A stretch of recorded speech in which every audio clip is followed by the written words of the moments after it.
Sa ikatlong pagkakataon, hindi na naman matutuloy na katakdang pagbubukas ng Ayala Bridge. Kung bakit, alamin natin sa live na report na ito ni Von Aquino.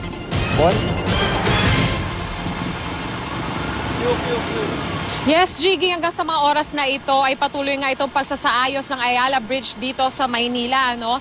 Na inaasahan sanang magbubukas sa mga motorista ngayong araw. Nakikita nyo sa akin likuran, no, na patuloy itong pagbubuhos ng semento dito sa tulay. Ano? Maliban dyan, Jiggy, kaninang madaling araw ay nakita rin natin na wini-welding din yung ilang bahagi nitong tulay. Kabilang sa mga ginawang pagsasaayos sa tulay ay ang pag-aangat nito ng halos 1 metro. Ito ay upang maiwasan daw itong masabitan ng mga naglalakihang barge na dumadaan sa ilalim nito. Noong nakaraang taon pa inumpisahan ang rehabilitasyon sa Ayala Bridge at ito na ang huling bahagi ng retrofitting plan upang maibalik ang structural integrity ng tulay. Matatandaan noong March 21 pa isinara sa mga motorista ang Ayala Bridge. Ayon sa DPWH, kabilang daw ang Ayala Bridge sa mga proyektong minamadali nila upang mabuksan na ito bago magtagulan.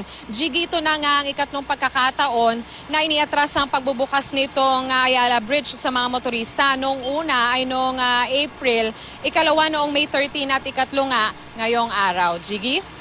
Maraming salamat, Von Aquino.